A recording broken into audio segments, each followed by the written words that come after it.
Haleluya, haleluya, Bwana Yesu asifiwe. Asubuhi ya leo nimeokoka na Yesu Kristo ni Bwana na Yesu Kristo ni mkombozi ndani ya maisha yangu. Haleluya, ninakusalimia katika jina la Yesu Kristo. Basi ningependa kukuletea maandiko yanayotoka kitabu ni cha Isaya 59 mstari wake ni wa kwanza mpaka wa pili. Basi nitasoma. Tazama, mkono wa Bwana haukupunguka hata usiweze kukuokoa, wala sikio lake si nzito hata lisiweze kusikia. Tazama, mkono wa Bwana haukupunguka wala sikio lake si nzito hata lisiweze kukusikia. Mtu wa Mungu, mkono wa Bwana haujapunguka, mkono wa Bwana haujakunjwa, mkono wa Bwana uko vile vile tu, tayari kukuokoa wakati unapoita, tayari kukukomboa wakati uko katika shida. Haleluya, Bwana Yesu asifiwe. Tena anasema sikio lake si nzito lisiweze kukusikia wewe, mtu wa Mungu. Bwana Yesu asifiwe. Bwana anasikia tunachokisema. Bwana anasikia tunachokizungumza. Haleluya. Bwana anajua yaliyo ndani ya moyo wako. Bwana anajua fikira zako. Haleluya. Kwa hivyo matatizo yetu kabla hatujayaleta kwake anayajua. Shida zetu kabla hatujazisema kwake anajua. Haleluya. Bwana Yesu asifiwe. Anajua kila kitu.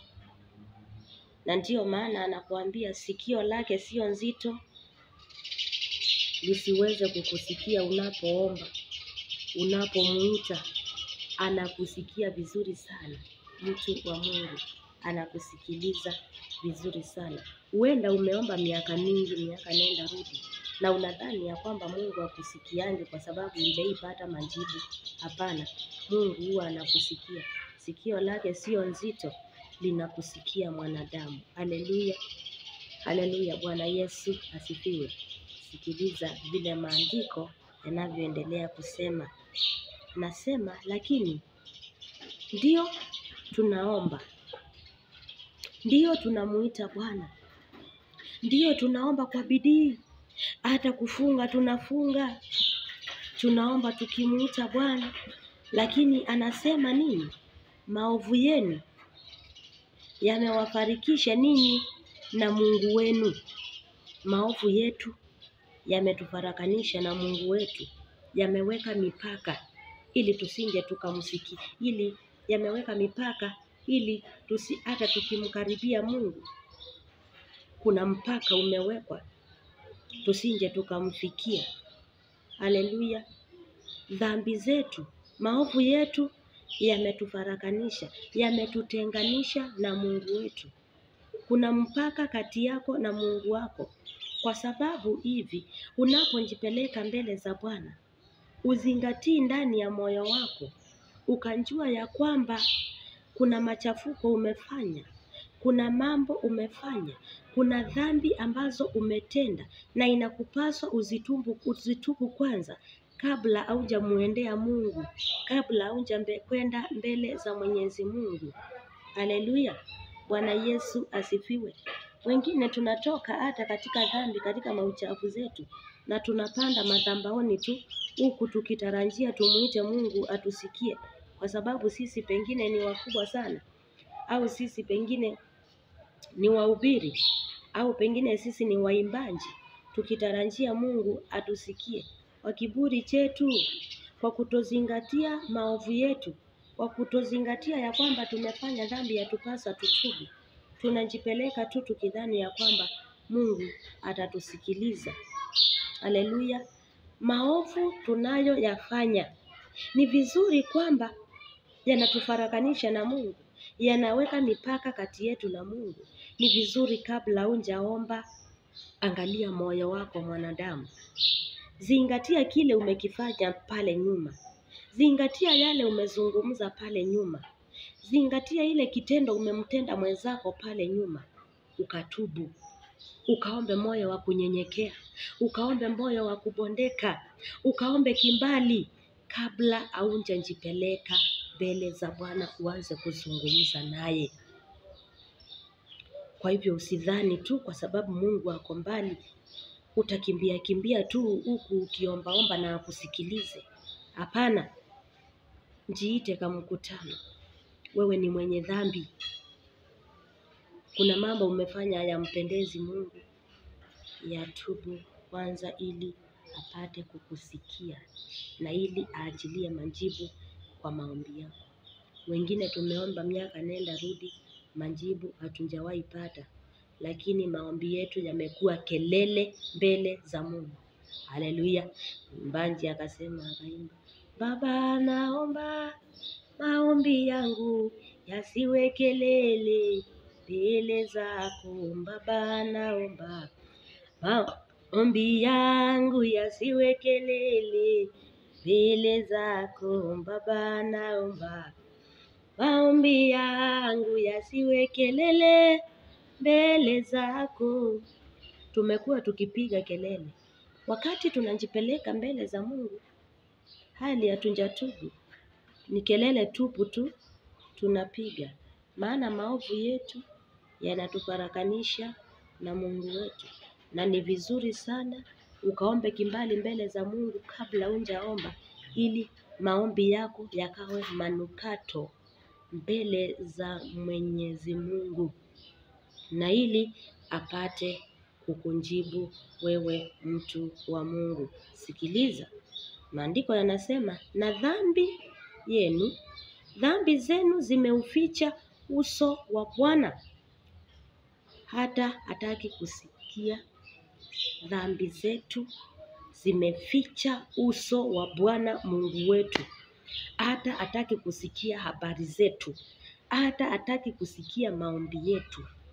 Dhambi zetu mpendwa, zinatufanya Mungu anaficha uso wake. Wewe uko pale unaimba, Bwana ninatafuta uso wako, ninatafuta uso wako, na umetoka kutusiana na jirani yako, umetoka kusingizia uongo, na unakuja kusema ya kwamba Bwana natafuta uso wako. Uso wa Bwana hautauona kwa sababu ya dhambi zako, kwa sababu ya maovu yako. Uso wa Bwana atauficha, hata ukiutafuta katika mlima ukiwa mwenye dhambi, hata ukiutafuta ukigarangara chini, hata ukiutafuta ukiwa juu ya mti, hautauona. Tubu kwanza, wachana na dhambi, alafu ukamwendee Mwenyezi Mungu, kisha na yeye atakusikia. Haleluya. Bwana Yesu asifiwe. Kwa hivyo mpendwa, sijui umeomba miaka mingapi, unjaimapata majibu hata ya kupona kichwa, hata ya kupona jicho.